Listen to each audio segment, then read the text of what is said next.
I think it's 8 o'clock and we'll call the meeting to order. Morning, everyone. It's a usual crowd. Peter? Sure. Roll call. Rickard? Here. Epstein? Here. Smith? Here. Dornbrook here, and O'Grady. O'Grady here. Okay, announcements. Rick, anything? Eric, do you want to do the announcements, or you want me to do it? I can do it if you don't have it. I'd just like to welcome everybody to the KMPUD regular board meeting.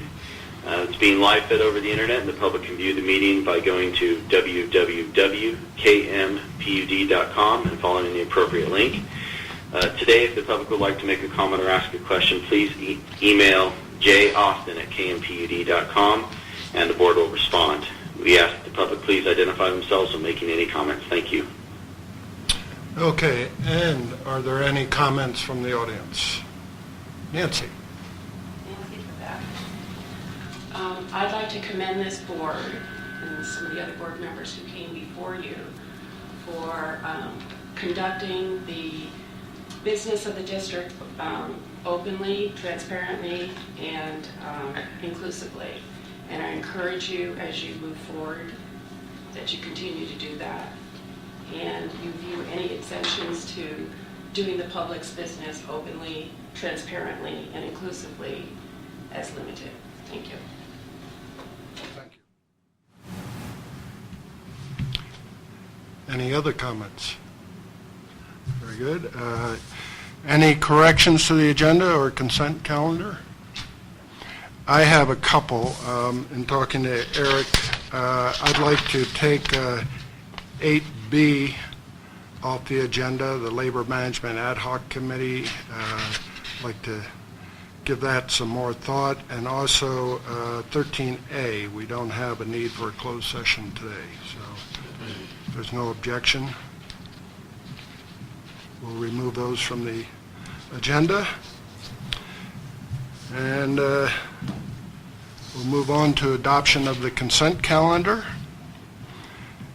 We have approve the regular board meeting minutes of December 8th. Approve the current consent for claims, and get the amount, but it's about $555,000. And review the receivable shut-off report.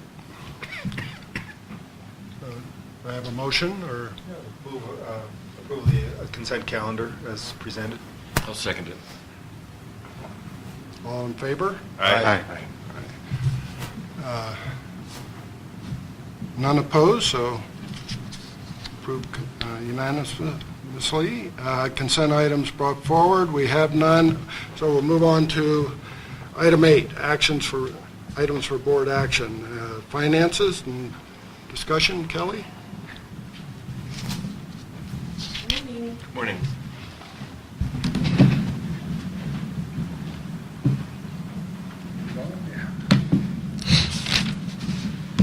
So we will start with the balance sheet. The only thing worth noting was there was a transfer of $500,000 made to the cushion of credit in November. So you can see that now our total operating is over plan by $361,000, and our cushion of credit is over plan by $158,000. Other than that, nothing new to report on the balance sheet unless there are any questions. Hearing none, I will move on to the combined income statement. November revenues were down from plan by $11,000, but year-to-date revenues remain up from plan by $101,000. Total operating for November was slightly up from plan by $1,900. Year-to-date, we are up from plan by $169,000. Moving on to G&A. The overage in expenses in G&A for operating expenses, $3,000 in miscellaneous vehicle repairs and $2,238 in iPad app development.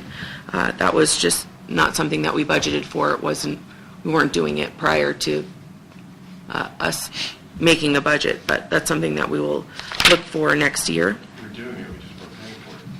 Right. Yes. The discount is still remarkably robust.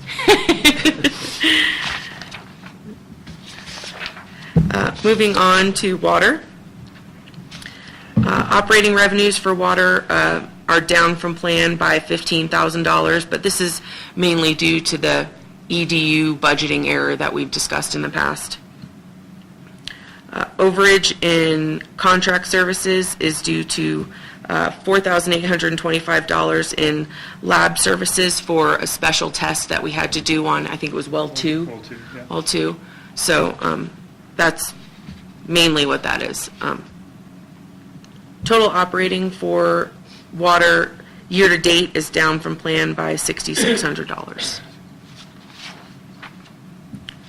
Moving on to wastewater. Year-to-date, total operating revenues are up from plan just slightly by $2,000.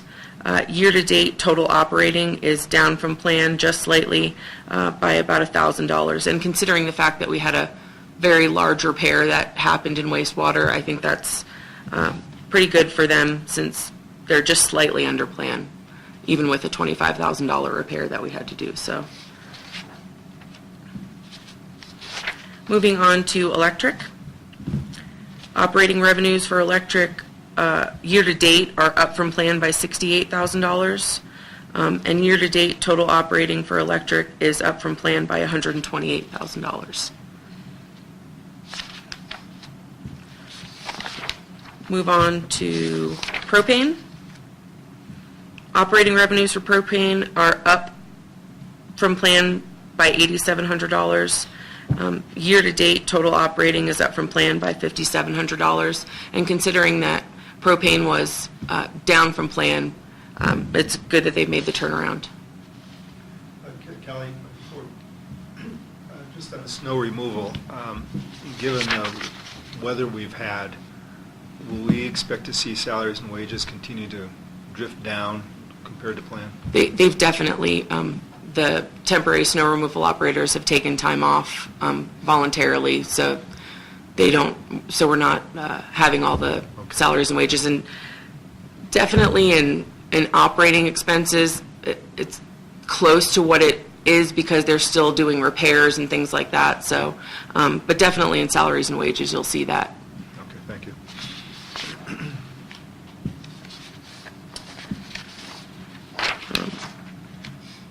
That's actually all I have on income statements, unless there's any questions. Looking at November's EBITDA, we are year-to-date up from plan by $141,000. And for December, we were down from plan by $44,000, but year-to-date, we're still hanging in there.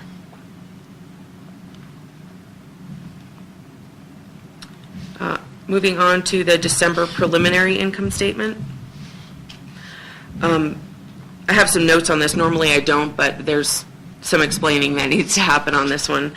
In December, you can see there's an overage in other revenues, and that is from the sale of our renewable energy credits, the auction that we get.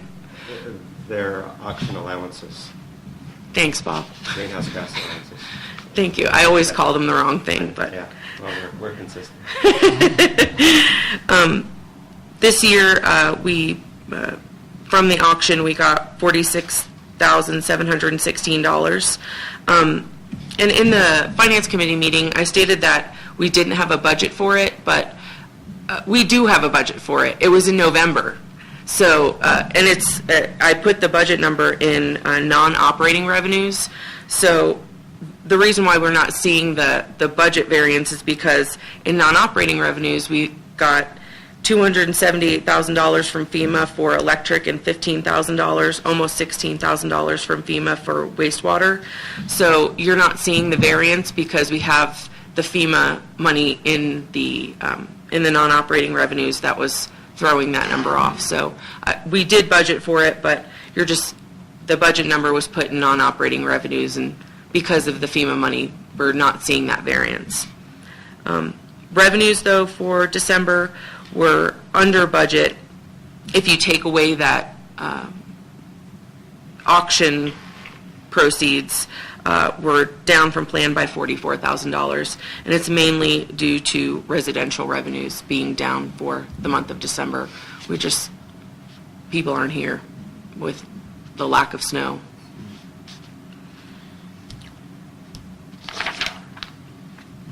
And that's all I have on December preliminaries, unless there are any questions. People aren't here or homeowners aren't here? Meaning how's the... Homeowners aren't here, it seems. But, I mean, we definitely have the resort open and people are coming for day trips, I think, but as far as people coming to stay for the weekend and normal homeowners being up here, I definitely think that there's less of that in the last month than there definitely was last year anyway. So you'll see December metered versus budget. So for actuals, we metered 1 million kilowatt hours. We budgeted for about 1 million kilowatt hours, so we're slightly above plan by 29,000 kilowatt hours. As compared to last year, we're down from last year by 11,000 kilowatt hours, so not that bad. Propane, you can definitely tell it was warmer in the month of December compared to last year. We metered 2.8 million cubic feet. We budgeted for 3.3 million cubic feet, so a variance of 564,000 cubic feet. As compared to last year, we metered 3.5 million cubic feet, so down from plan, or down from last year by 711,000. But that doesn't have such a big impact on our, No, because such a big thing is variable, such a big part of the expense is variable. exactly.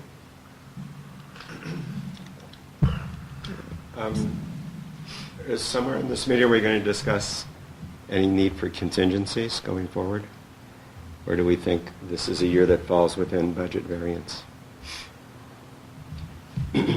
Personally, Well, I'm asking as a general, was there a plan during this meeting to discuss that or not? Not that I know of. I mean, I think we're $500,000 ahead on income, and you're going to see that we're about almost $1 million ahead on cash. Okay. And we're hoping it's going to snow. As they say, hope is not a strategy. Sure, but we're ahead of plan, so. Okay. looking at the historical kilowatt hours metered, last year was our biggest December ever. We're just slightly behind that this year with 1,034,190 kilowatt hours. So just slightly under last year, but still, for kilowatt hours metered, we haven't fallen off the boat yet. I feel like we're still in a good... But the analysis is the things that are different about November, December, and January are snowmaking. Mm-hmm. So I just looked that up. So last year, snowmaking in December was 212,000, and this year it's 306,000. So, I mean, that... Oh, yeah. But what surprised me is the lifts this year were 163,000 versus 158 last year in December. So the lifts are actually lifting more people this year than last year, which I can't possibly explain. But Well, they it's opened the happening. backside early, Yeah, because that's where the best snow is, actually. yeah. Are they still going to make snow in January, or did they send the compressor back, you know? Both compressors went back. Oh, they did, They huh? still have the opportunity to make snow at At Timber TC? Creek, yeah. But they sent the compressors back. in In late December. December. Oh, I believe the last time they made snow was last Saturday. boy. Okay, And last year they didn't make any snow, obviously, right. in January on. In December. December they did that, not in January. Okay. Okay, moving on to the cash waterfall. For December, total operating was at 2.1 million. Our cushion of credit was at 700,000, bringing total to 2.8 million in operating cash. Our budget was for 1.9 million, and as Standish said, that brings us over plan by 929,000. Now, I do want to say that a lot of that has to do with timing of, payments for costs in December that are going to, come out in January. So there is some timing to that, why there's so much more cash in the bank currently. It was a question at the Finance Committee meeting as well, why is the cash flow so much higher than what our income statement says for, our preliminary income statement for December. But again, this is cash. The income statement has lots of non-cash things that are in there, and again, timing for payments and expenses and things like that. So, still December of 2018 in the forecasted cash flow is our low point still. And you can see that next month we're planning to deposit $1 million into the reserve account, and we're back down to $474,000 as our overage, or projected overage for next month. So that comes more into line of what it is on our income statement, and it looks a little bit more cohesive.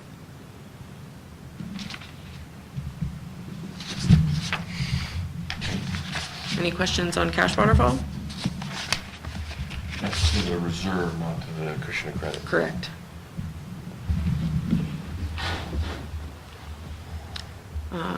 Moving on to known budget variances. There were two additional variances added to the list for this month. Our iPad app development.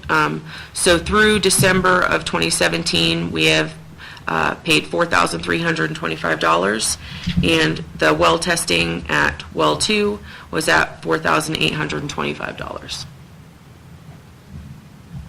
And again, this was another question at the Finance Committee meeting regarding the overage in cash and, the known budget variances and things. This is definitely just showing things that are known variances from the budget. I don't also put on here known savings that we've had through the year. So the annual impact on here is just expenses that were not budgeted for. So, there are savings that we've seen in the income statement that throws us off a little bit. Why we have more cash and why we have, we're basically on budget going ahead. These are definitely just variances that we're showing, not savings as well. The big variance is the FEMA cash, for almost $300,000. Right.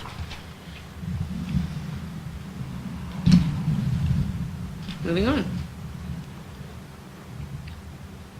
That's all you have? That's all I have here. Okay. Good.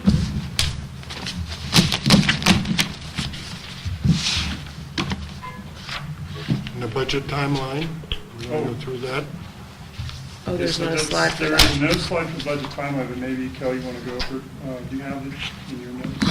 I don't have it with me, but I definitely remember it. Where is it in the board packet? It's Yeah, Page it's- 56. It's on page 56. 56.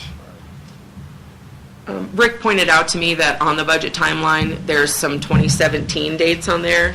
I apologize for that. This was a copy and paste from last year's budget timeline, and I updated the dates for May 12th and June 9th, but I didn't change the year. So we'll fix that in the next version of it. But again, this is basically the same timeline that we had last year. I feel like we're in a spot that will be good. We'll be able to meet these timelines. I know Brandy's already handed out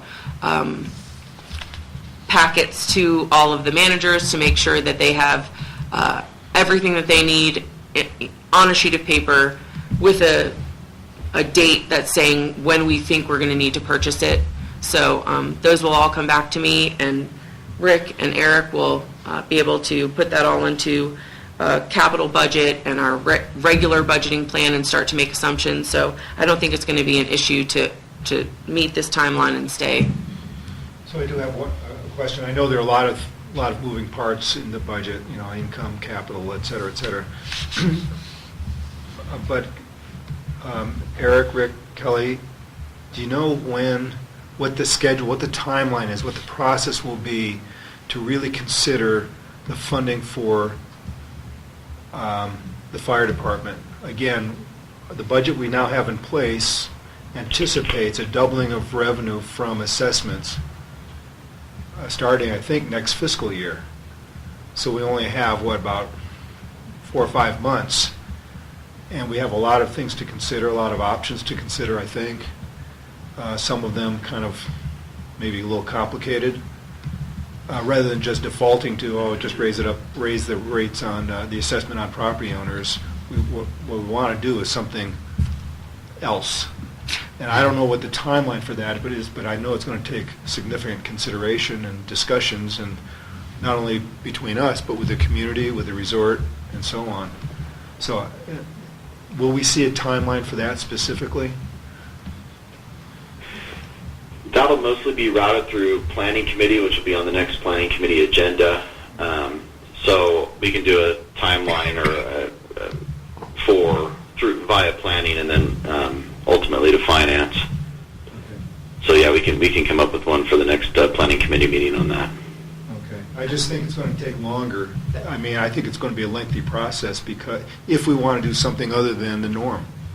I think that for budgeting Right, purposes, yeah. though, we have to have the cash one way or the other. So I feel like if there's not a definitive decision, we have to budget as though we are going to double that revenue. Well, we don't have to. We can budget that we're not going to double the revenue. I mean, if we don't come up with an acceptable method, right? I mean, so I just think it's important to try to get it resolved. Now that we have the master plan in place, we've outlined some of the options. We talked about it a bit more at finance, so. Okay, thanks.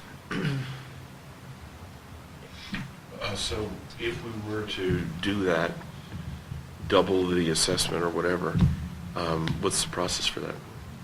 I'm not sure what the process is. I know it's a public process, but I don't know if it falls into a vote of property owners or. 218 process. Yeah, it'd be a 218 process.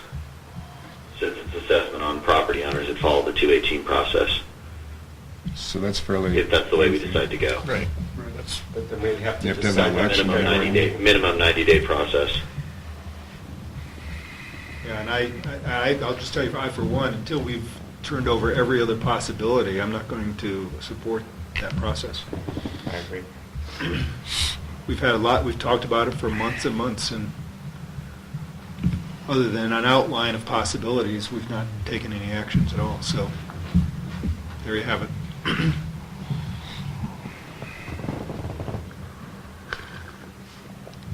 Okay, so sounds like that's going to be or at least begun in the planning committee as far as a timeline. So let's move on to 8B. Just comment on this.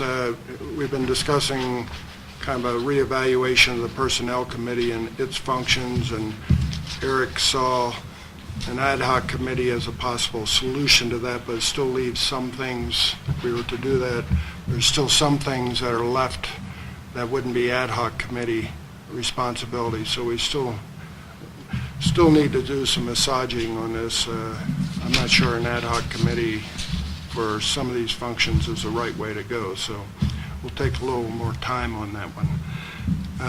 Moving on to C, performance reporting. Randy?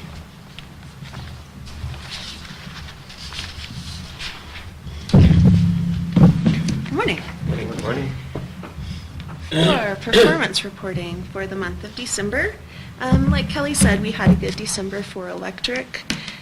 We produced 1.26 million kilowatt hours, and that was a combination of purchases off the grid and 38,000 kilowatt hours that we produced at the powerhouse due to the December 4th and 5th outage.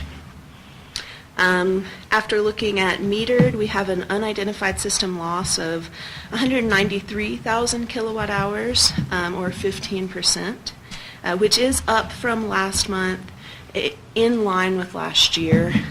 Most of those increases in losses came from lifts due to the increased usage on the lift circuit.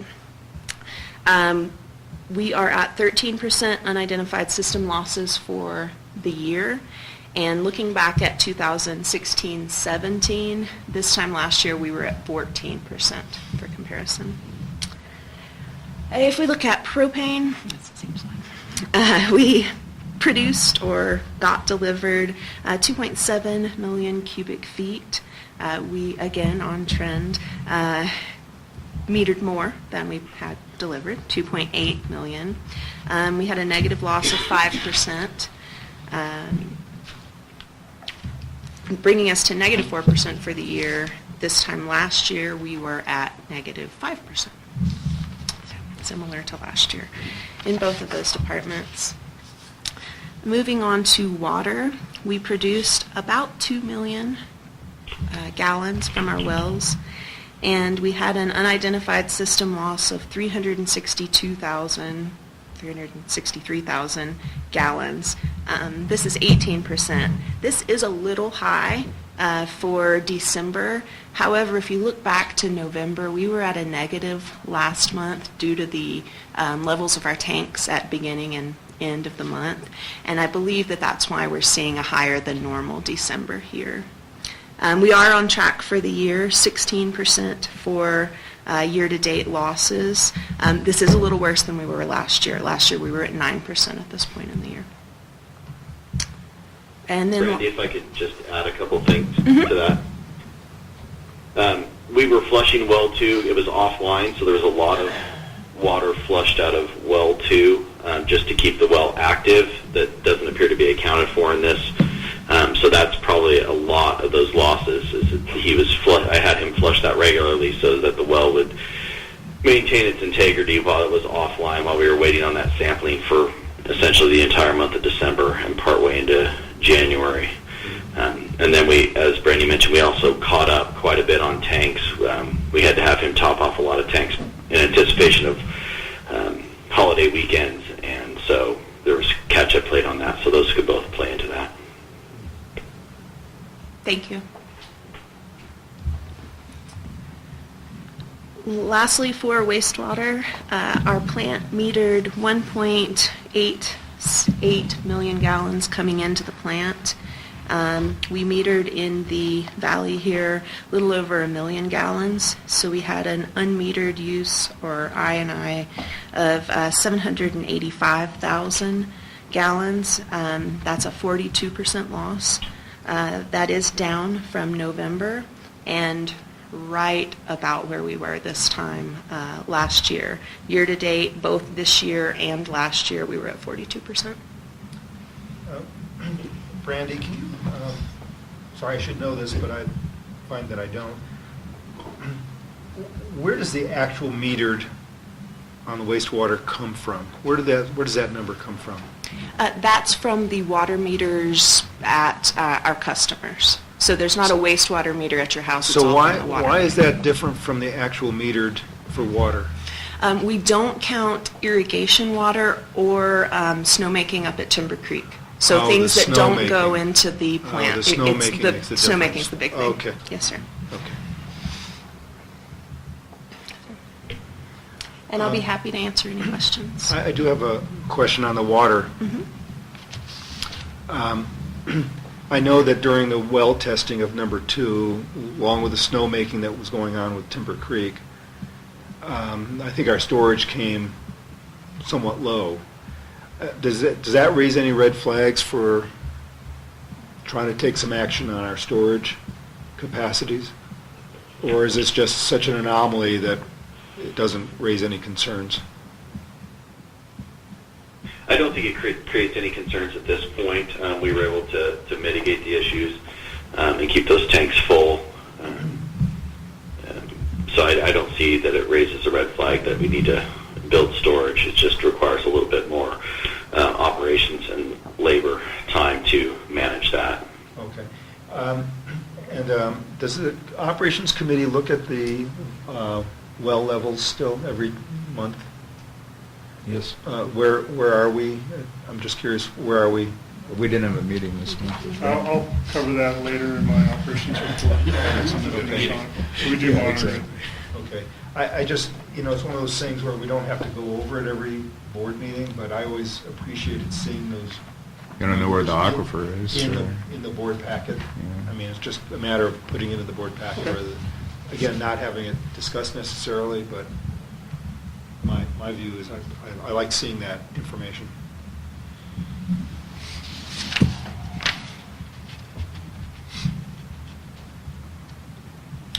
We did. Any other questions? Brandy, I do have a question. One of the things I've been asked for at the last meeting was an analysis of the December 4th outage and the problems we had. Have we Right. accomplished that yet? We did. I put together a timeline and an action item list of what happened. I have put that into the operations packet for the next time. I did not include it here, but I could certainly give you that prior to the meeting. Okay. Any other questions? Okay. Moving on, a July board meeting date. Eric? Yeah, this is just a confirmation that, as per usual, the board would like to move the July meeting to the Sunday after the summer festival.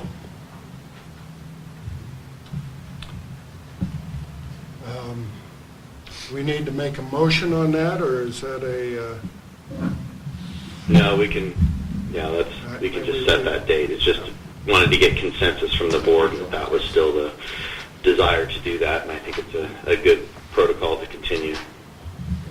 good, any disagreement, board members? Good. Which day is it? It's a Sunday the 1st. Sunday. Okay. And the barbecue will be on the Saturday then. Right.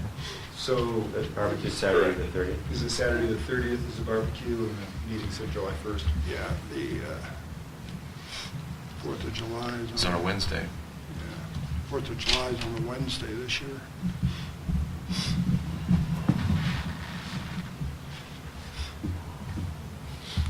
Okay, any questions on the meeting date? Going to 8E, the USDA RUS resolutions. Kelly, you're listed as the person handling this. Come on. You have staff report for you. We have the staff report in here. So, to make it so that Eric can certify reports and submit our Form 7 reports, we have to add him to our Russ loan as certifier and administrator. So to do that requires a resolution by the board. So in order to continue with the data submission and authorize as necessary, Eric has to be certified as security administrator. Very good. It's a short resolution, so I'll read it for the benefit of the audience.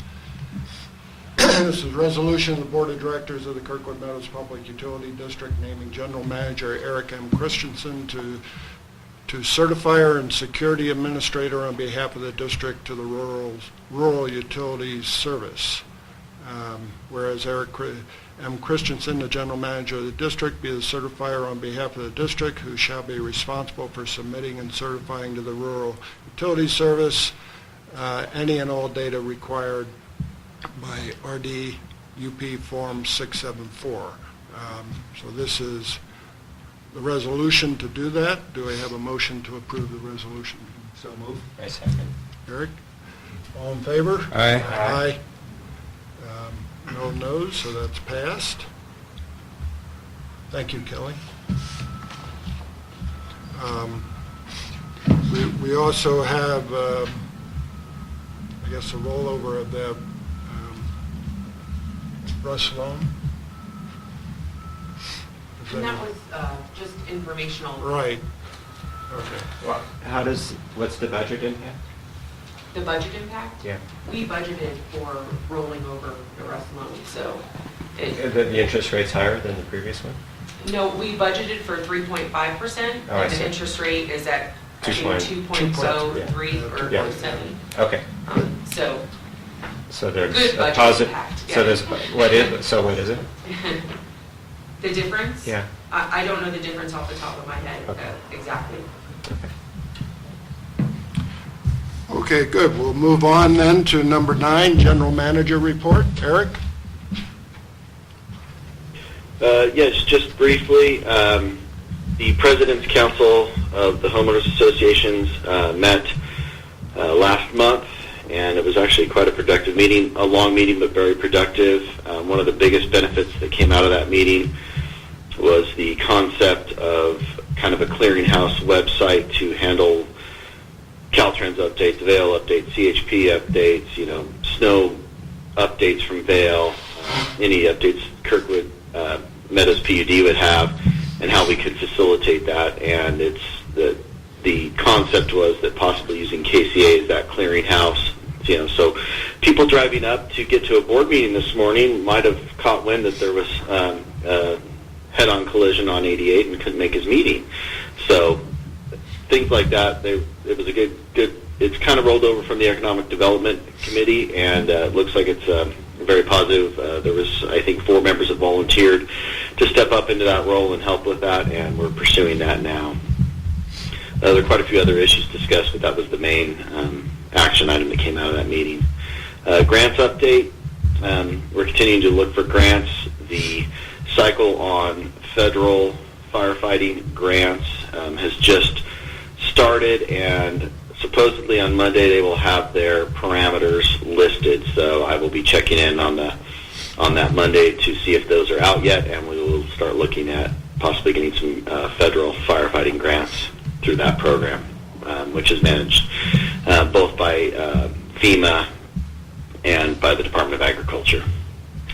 The Tesla charging station is continuing on. We haven't heard a whole lot from them yet, but just to follow up on, just to make everybody else aware of some things that came up out of our other meeting, we are going to be looking into asking / requiring them to include a universal plug in addition to the Tesla proprietary charging apparatus on their design.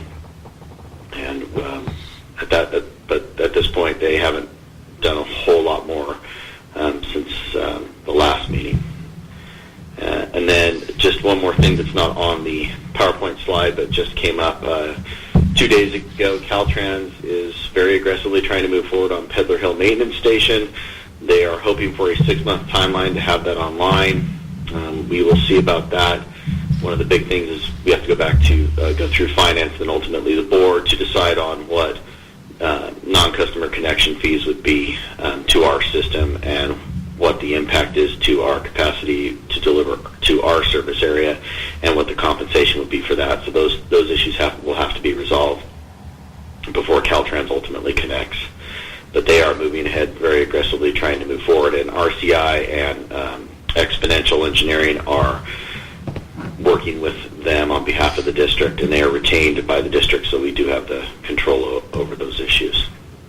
Any questions? Eric, not a question, but just to supplement what you said about the Tesla thing, you indicated at the planning committee that you thought it was worthwhile to look further into the possibility of a grant application from, is it Electrify America? Is that the organization that's administering the state funds? I think you suggested that it was probably worthwhile to at least look into that grant opportunity further. to help fund what might happen over on Highway 88? Right. If Tesla is not inclined to include the universal charger of their own accord, then we would look at applying for an Electrify America grant to have them do it and have Tesla go ahead and do it, and then we would hopefully reimburse them via the grant process. But we're going to see if we can get them to do it first, because I don't know that the grant process would go fast enough that I could force them to do it. Otherwise, the district would have to come out of pocket in anticipation of the grant. But we will look at that depending on Tesla's response to our request. Okay, thanks.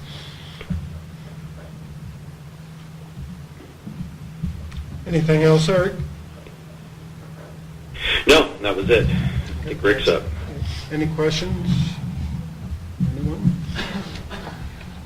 Okay, moving on to the standing committee reports. We'll Is there start. an operations report? Oh, I'm sorry, yes. Oh, Right you over it. did an Operations. operations report. Yeah. Sorry, Rick. That's okay. So for operations report, I'm just going to cover some of the bases for the district. Propane safety, as you know, in the November newsletter, we sent the community winter safety tips for propane. We'll also be sending another public awareness message, which we do annually to our customers, which will come out in February. And a copy of that public awareness message is here at the district at the front desk.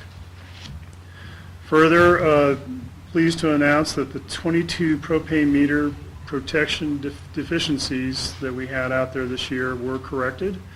And thanks to Brandy for all the emails and phone calls and clarifications with customers on what it should look like and what we expect. There was a lot of effort behind the scenes, but I'm pleased to say that it was done. And we are continuing to do our propane system patrols twice a year now. Is that what it is? I think we're required to only do it once, but we do it twice for residential just to make sure the customer is as safe as possible. I'll move on to PG&E outages unless there's any questions about the propane operations.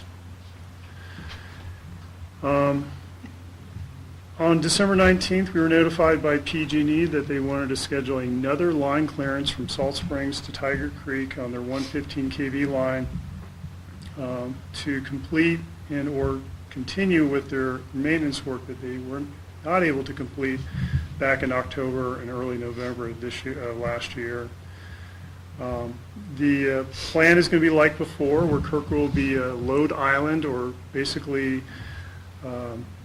we would be provided power from their Salt Springs generator. And so Brandy and Eric both have been pushing back to PG&E saying, we're not excited about this because of the timing. We're in full operations now. And What is the timing they proposed? I'm sorry, the timing is January 22nd to January 31st. So the end of this month. Wow. So as you can imagine, our loads are going to be as high as they can be. And so on December 20th, Brandy sent an email to Mike Tannenbaum basically saying, hey, can you move this back? Can we make a change? And we have not heard from PG&E as of yesterday. Brandy, you were out of the office yesterday, but I don't believe you. You would have told me if you heard something. Assuming they're going to go forward with this clearance, staff will be meeting next week just to review our operations to make sure that we have our backup generators, the Caterpillars and the Volvos at the wastewater treatment plant ready to go, that staff's ready at the wastewater treatment plant, and there's certainly switching orders in the process to go over to the different power source, as well as make sure that if something goes wrong that we will be ready to go. And we'll certainly bring this back to the committees and to the board with an update on how it went. But Just what's our confidence level that we could actually operate well on the island? very well. We had some concerns with voltage and frequencies before the last island outage. Right. And living through that, everything seemed to work just fine, and our high-speed protection was still there and the relays were safe. So we're moving forward. I think we feel fairly confident, but we're not excited about it. Right. So, And did they ever charge us for the electricity?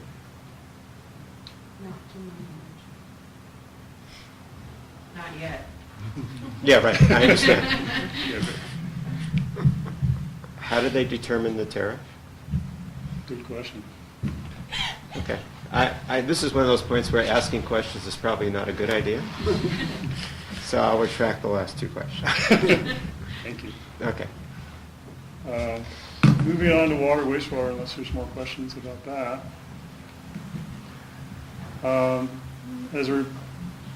Early December, we were able to, or Mark Frederick was able to complete the work on the 15 horsepower pump for our leach fields.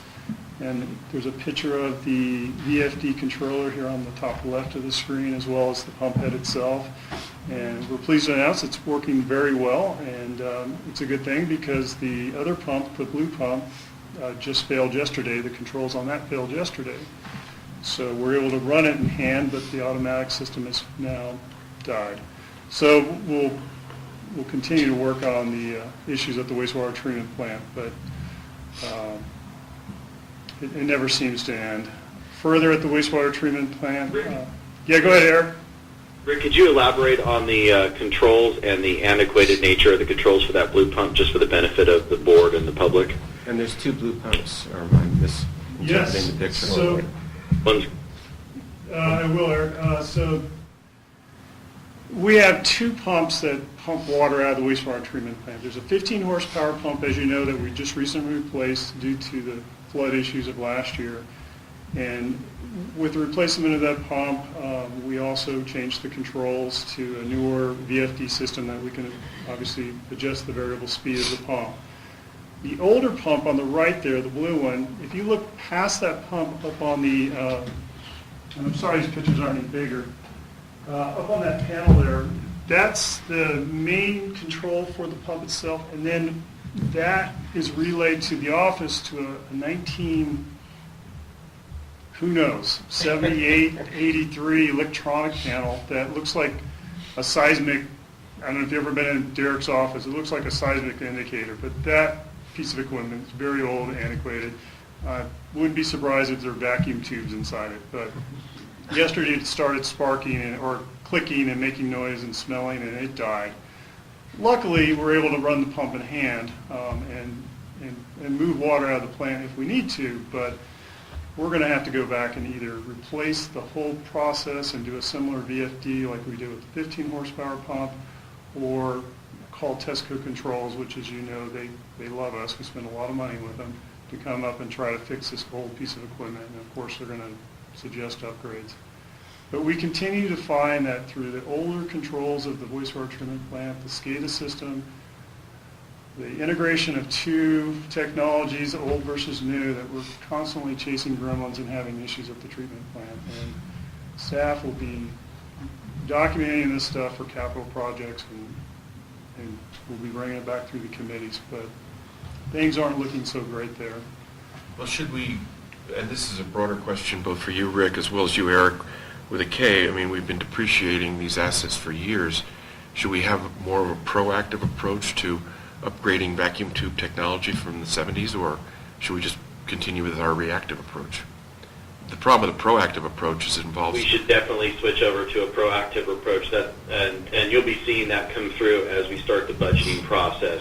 Wastewater, as everybody is well aware, is our Achilles heel. This is just another example of that, and continuing to be reactive is ultimately going to cost the district more money than dealing with it up front and replacing what needs to be replaced, although it may be substantive. But we are already talking about that for the capital budgeting process, and the wastewater plant is relatively high, if not the highest on our list at this point.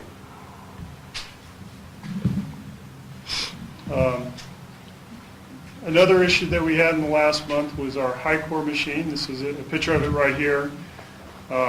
Essentially, this is a machine that separates the solids out of the wastewater coming into the treatment facility, and it's a giant auger. It has a screen on it, and the idea here is that when the machine is working properly, that it would separate the solids, put it into a bag, and then again, we take the bags and we have them hauled off. Unfortunately, that machine lost a keyway, which is a piece of equipment that essentially holds the screen in place. The screen fell off, it jammed into the main auger and failed to work. Luckily, the system relay tripped and we didn't lose a motor, which is that top right corner blue thing. But long story short, we had to use our lovely bar screen backup technology, which has water that cascades down and then the solids get caught on the grates, and staff has the privilege of raking all the wonderful debris down into a container.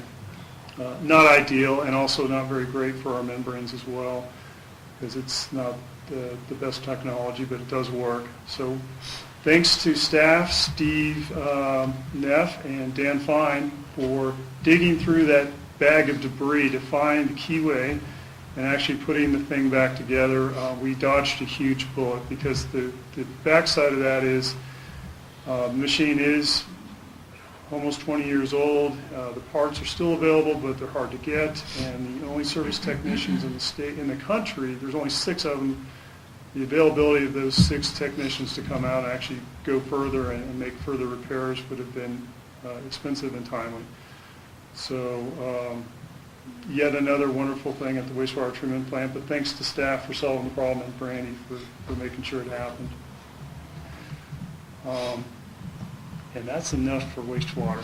I won't even talk about yesterday's fun, but we'll certainly bring it back next month. Okay, I hope you're not sensing any reluctance on the part of the board to fix this. I do not. Okay, thank No. you. I guess I'm venting a little bit. That's fine, and you're welcome to. As for water, and as Eric mentioned before, we do track our aquifer levels for wells 4 and 5. With well 2 being changed and flushed, we were able to lean on well 4 or 5, and our aquifer level last year for November and December respectively was 179 to 171 above the pump head. This year for November we were at 180, but we did drop down to 150 for the month of December for well 4 5s. I'm not alarmed by this. Last year that well had actually dropped down to 145 in January and then 123 in February. So as time goes on, we'll get that back. We've since rested the wells because we've brought well 2 back online, and the numbers are already coming back up. But I will send the latest aquifer level data to the board, or I'll have Jesse send it out today, so you have an idea for this, and then we'll make sure that's in the board packets moving forward, and also the committee package. Moving on to solid waste, the new transfer station sign has been installed. This was a requirement by Dennis Lamson with the Alpine County Health Department, and he's inspected the sign and is satisfied with it. And also the ash bin has been working well. I know that this product was brought up at the last board meeting about maybe moving the container or having a way that the public could access the container easily by getting up higher to the container, and so far it's been working out pretty well, so we're not going to make any changes. I did talk to the driver for ACES, and moving the container around to the back of the pad, which is a step down, would be too hard for him to do with the truck and the location, the diesel tank and so forth, so we're kind of stuck with the layout that we have now, but it is working.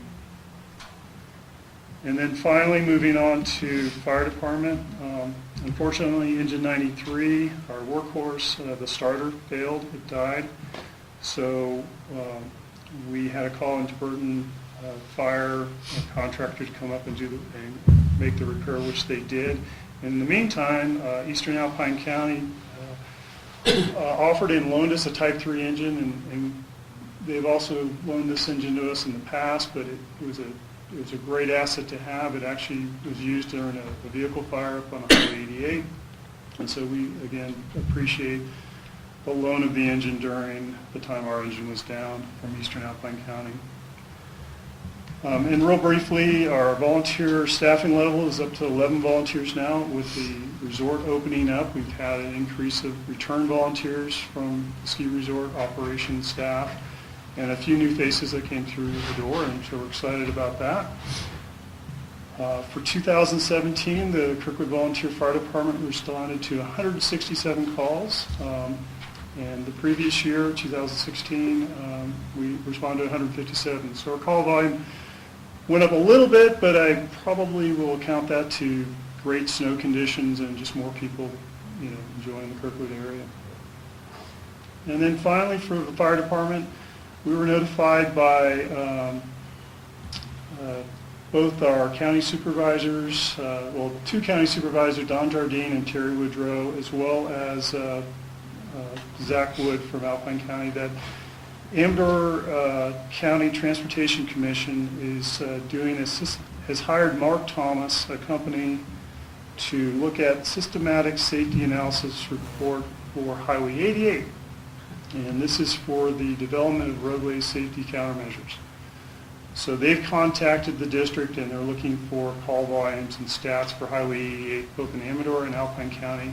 And they're also going to be looking at Calaveras County. But essentially developing a plan to look at problem areas and what countermeasures that can be recommended to Caltrans for corrections. So immediately I jump in and say, okay, ice box, the gate at the dam at Cable's Lake, the top of Carson Pass, all the known areas that we've had fatalities.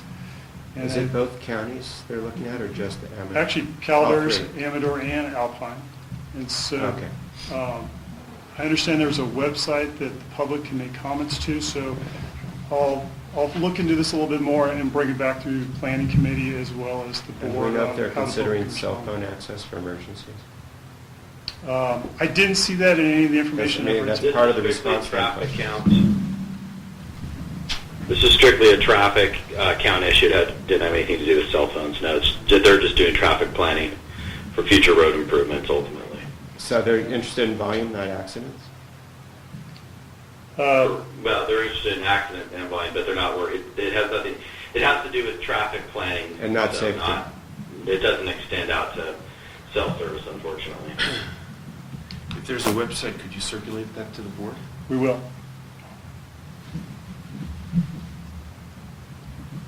So we just got this information, so as we get more, we'll certainly pass it off to the board.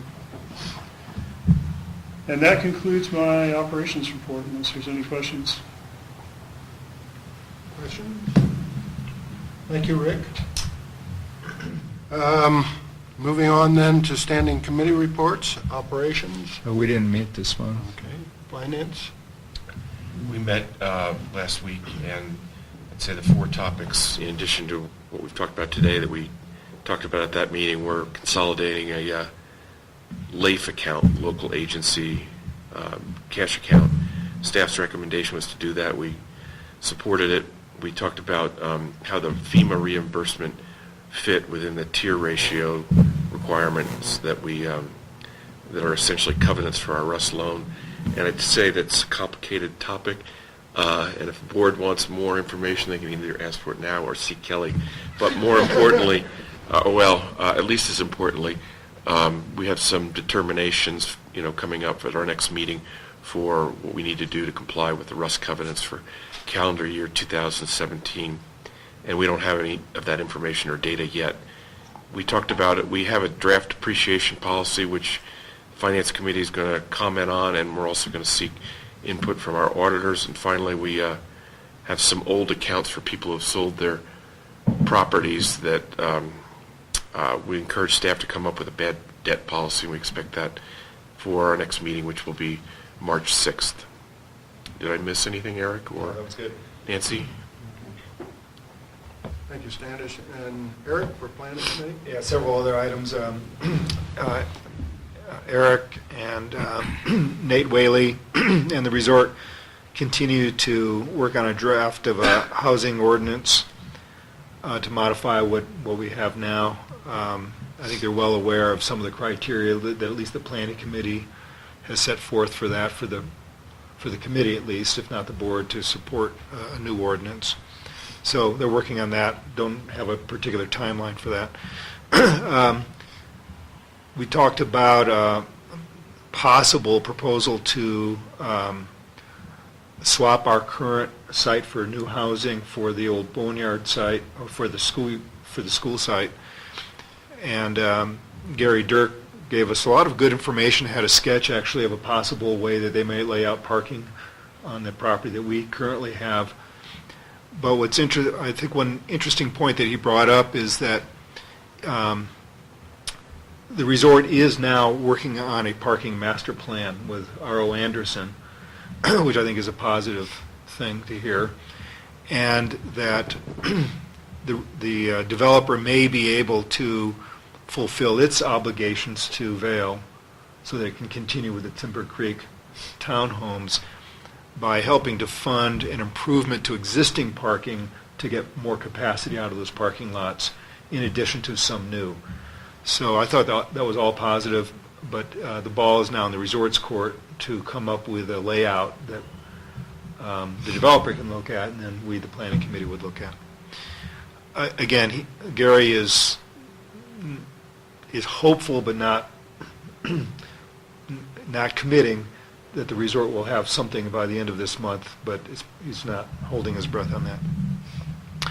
We talked about drone services contract. The staff did some nice research on what services are available. Turns out it's about a $3,000 cost, plus or minus, for a day of drone service to look at, say, the overhead line. So I think it's good to have that information, but we've put that one to bed for now. I won't take any action on that until possible need. We talked about the Kirkwood ski team ski shack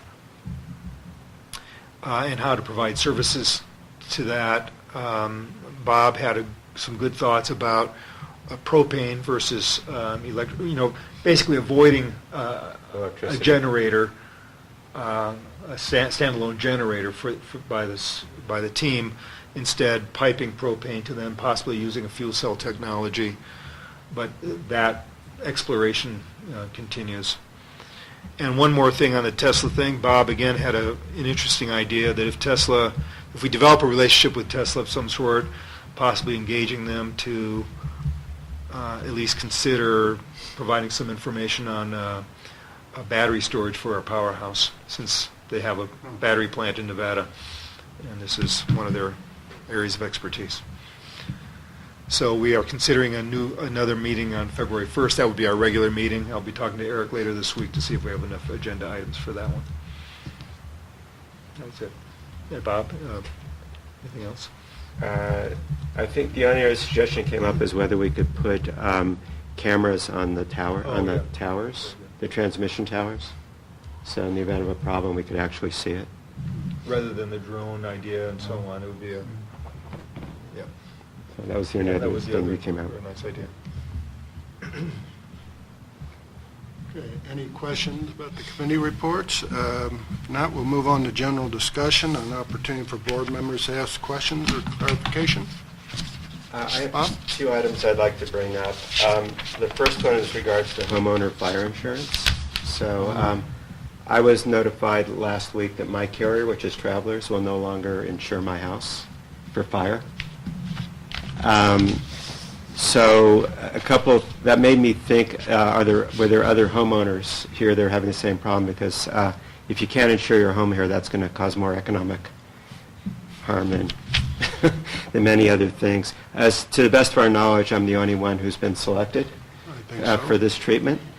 However, Rick put together some arguments about why my home shouldn't be treated that way. I forwarded those to the carrier.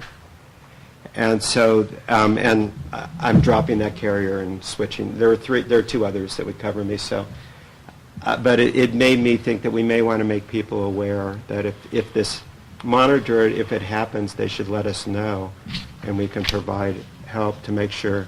I don't know how many different insurance carriers people have collectively in here, but that may be something we want to proactively let people.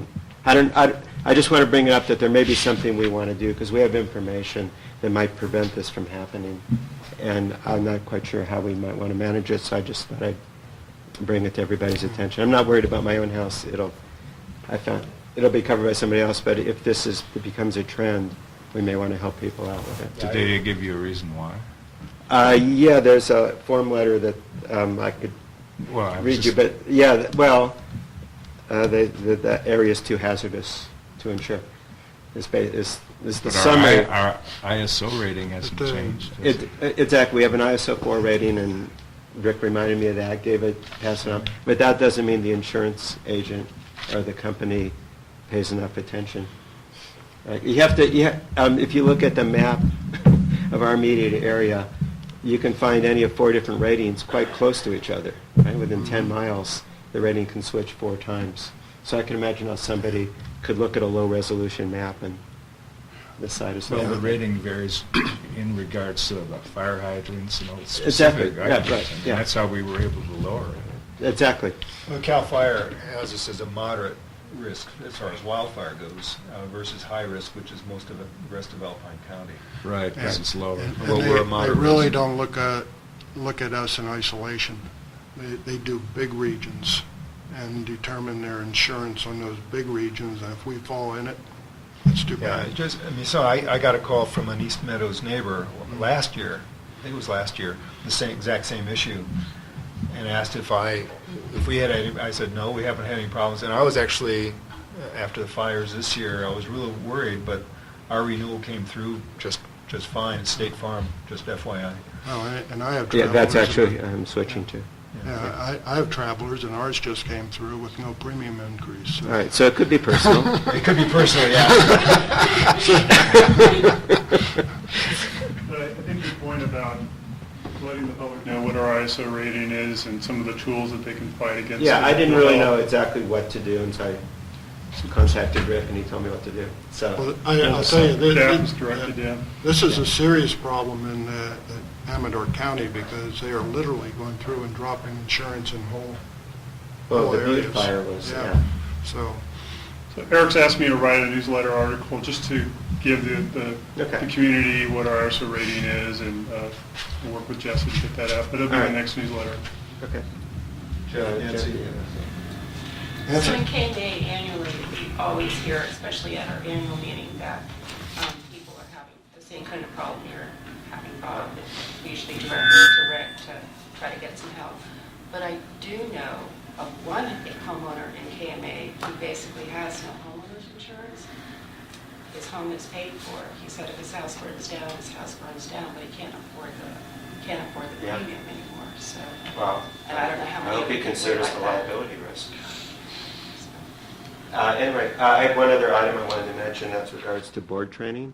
At the last personnel meeting before the election, we discussed the idea that instead of board members doing individual training on their own time, that we might take some of the trainings and just schedule a time where we could all do it together. And the idea would either be right after a board meeting, or maybe possibly the late Friday afternoon before. They're webinars, so we would just take it all together and possibly have a discussion. So I wasn't sure if there's an appetite for that, in which time, in which case the new personnel committee meeting would consider it. Eric, we'll talk about that.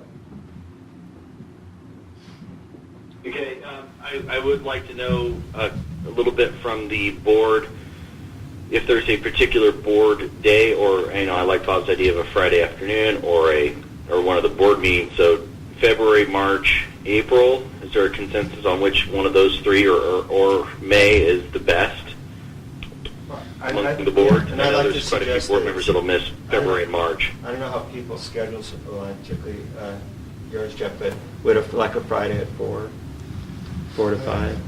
Is this What is the advantage of... the required ethics course? It's ethics and Well, there's other things they have a number of different harassment. programs.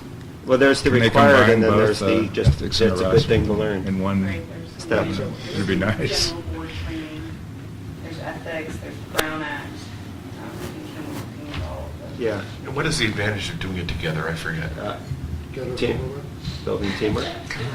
Possibly discussions. No, we can do it in isolation. I just want, I think it'd be good to discuss. I think it would be good to take the class and then discuss what we've learned relative to our particular KMPUD issues. I think that would be beneficial yeah. because we are a little unique in just how remote we are, and board members living out of the area and those sorts of things, and not getting stuck behind a accident on 88, not making it, just how we can conduct business. I think it'd be good for all of us to get together. I do see an advantage to it. So let me ask, is there a preference for after a board meeting or a separate day, or not doing it at all that way? My preference would be after a board meeting, so that there's at least one day up here that's free for other things. And do it on a Saturday Be a after a Saturday meeting. then. You missed football. I Maybe that'd be prefer part to of do it on the- a Saturday when the Might ski be resort's not therapeutic. open. Like May. I prefer Saturday when I'd rather go out there after a board meeting than listen to a webinar. Jessica, do you know if we're under any time constraints here for, I don't know. There may be a time constraint for the ethics training. I think by the end of the year. There is a time constraint. Kimberly has the latest data, but as I recall, I think we have until May to sort this, at least the Brown Act portion. I think the board is up to speed on all the ethics training, at least until next calendar year, if I'm not mistaken. All right, so the suggestion is maybe after the May 12th. or... Board meeting? Or even April, because when are they've announced the closing this year already, haven't they? Yes, and that's the last, I think that's the April last. 8th. Is that the same as our board meeting? Yeah. No, they close before the board meeting. So we could try for April, too. Okay, well, we'll talk about that. Those are my two items. Yeah. See where we go on that one. I have one item, and it's really a question, I guess, for Rick and both Erics, which is, we talked earlier about, the fire department funding thing. If we don't have an ability to fund it, do we march into next year doubling our expenses, or do we stay with our existing expenses? Well, with the, I think we evaluate that, and you have two options: you reduce expenses or you increase revenue. And depending on timing, we may have to defer some things to later in the fiscal year, in anticipation of an adoption date of a increase or another concept for funding. And then maybe we implement it in September instead of June, and we defer some of the costs, a quarter of the cost. But I think we're going to have to consider both of those options as we move forward. well, I guess... what it does, it's an $80,000 issue, as I recall, something like that. And, the other option is we continue to carry that kind of deficit in the fire department and try to cover it with property taxes, or, I'm not sure, or I can't remember if we have cash to transfer from one year to the next in the fire department still. But, I don't want to do that. I want to get it resolved. I'm just trying to light a fire under this so that we actually, because I think it's going to be it could be a complicated or long discussion item. I guess my reason for my question is, look, I'm into safety. I appreciate that that's not a huge expense. I just don't think it's a good idea to double your expenses without a way to cover it. Meaning, I don't think we should, as part of the budget, assume that we're going to double our expenses without at least having a thoughtful conversation. Well, I think, as I recall, the budget, the expenses aren't budgeted to double. It's purely to begin to erase part of the deficit that we already carry. Okay. Same expenses, we're trying to just increase revenue, right? Yeah. Okay, so we're not talking about increasing expenses. Thank you. Okay, anything else on general discussion? Okay, our next meeting will be Saturday, February 3rd at 8 a.m. And with no further business, the meeting's adjourned. And since that's a change, I discussed the last meeting, I'm not going to be there. Okay. Maybe call them. No, probably not.